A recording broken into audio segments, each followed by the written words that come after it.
What surprised you the most about Chinese hospitality? Oh, if you have a problem, they will solve it. 100%. I feel like in the US, we will take our time to solve things. Like, Yeah. no, I am definitely not scared of, being robbed or something, maybe run by a moped, like an e-bike, because they just drive so fast. But as safety wise, I feel super safe here. I mean, I've been out pretty late if I wanted to go Just quick intro.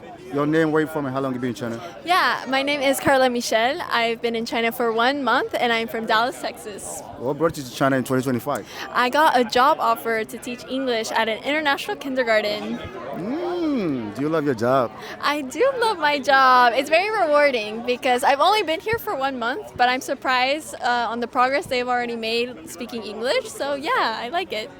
How is the work life in America and compared to China, Shanghai? Oh, it's definitely different for sure. I would say like normally I have a pretty good schedule. I start from 7:30 in the morning and I finish at 4. But right now we are actually in Chinese holiday, Yeah. and it's different than the U.S. because in the U.S. when you have holiday you're off.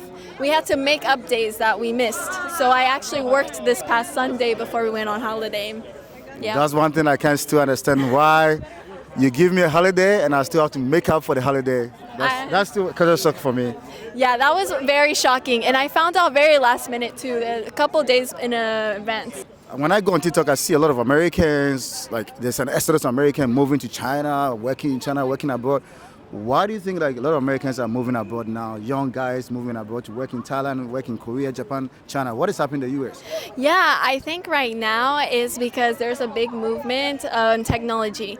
Because I think in the US we were known for technological advances. I mean, Silicon Valley, we have Austin, I studied there, and you would see self-driving cars. But I think now, especially China, has been highlighted in the media the past year. And there's a lot of technological advances, AI here. So I think there's more opportunity for us, especially young people, and in tech, and yeah, I think that's why. Living here for a month already, do you think, based on your own perspective and experience, do you think like China is a good place for young guys or Americans to move here? Yes, 100%. I mean, even in my kindergarten, the first day, they had a robot to greet the students, which I was like, oh, you won't see that in the US, that's for sure. And I went to a piano concert and it had AI involved. So basically every time she played, the screen would move to the melody, which I thought was super unique. And they also had a robot show.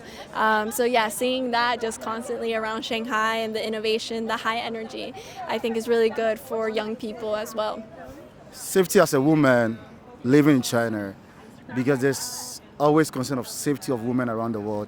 Do you feel safe as an American living and working in China? All the hours that have been out and never be scared of your life in China? No, I am definitely not scared of, being robbed or something, maybe run by a moped, like an e-bike, because they just drive so fast. But as safety wise, I feel super safe here. I mean, I've been out pretty late. If I wanted to go dancing or something, like 3 a.m., I'll be home and nothing will happen to me. Even the DDs, they just mind their business and they drive. So I think that's really nice, feeling really safe.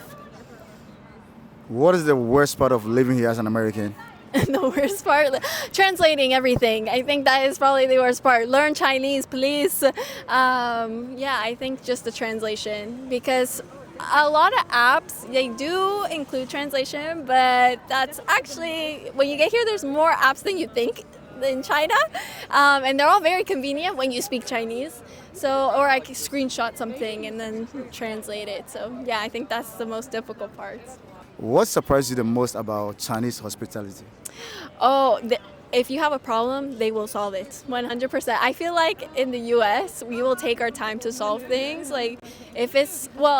That just goes to show how hardworking the Chinese people are, because in the US, you have your office hours, 9 to 5, and then afterwards we're like, yeah, we're not going to answer you, nothing, bye-bye, it'll be solved tomorrow. But the Chinese are the polar opposite. If there's something inconvenient to you, at least for me with my apartment, there are certain things that I found out later at night, and I was like, why is this happening? Or the gas, here you have to basically pay for the gas in advance to use it, and I did not know that, and I was showering and I was like, the water is cold, and I texted the landlord and they fixed it for me. So I think that is something that I find super nice, that they just will solve every problem without like it being like an inconvenience to them. Shanghai is one of the most expensive cities to live in China. 100%. As an American, do you spend more living in Shanghai, China, or in Texas? No, even though it is the most expensive here city in China, I still spend less than Really? I do back home. Because back home you have to take into consideration gas, driving, and if you have a car, you have to have a car mostly when you were in the U.S., your insurance, if you have a car payment. Here, at least you can walk. You can have the metro. It usually costs you less than $1 sometimes for you're going one way and the other way back. And breakfast can be super cheap.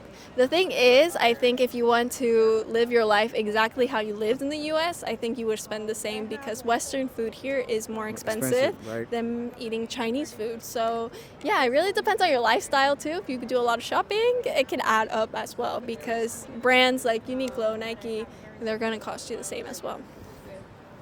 People always tell me like Chinese love Americans, Chinese worship Americans, May Goren, Nishim May Goren, are you an American? And from my little experience, when people say they're from America, Chinese will be like, oh, you know LeBron James? You tell people you're an American, what has been the response? Always positive. I've always felt like they always had a good response about that. I've never been treated badly or anything. If anything, they're just so nice. I've gotten so much fruit and gifts from them, which is actually quite insane. And also the parents, they will love you. They like having a foreign teacher speaking English to the students and someone native because they really want their kids to be immersed in the environment. I think in China it's a little harder because everything around you is Chinese. So coming from a native country and speaking English and creating that environment that's also a bit westernized, I think, as being like very polite and friendly, and we're so positive. I think they definitely love that, and the Chinese love that about us. We're just so friendly. What is something that you do in China every day that you never did in the US? That I never did, and Yeah. they eat chopsticks every day.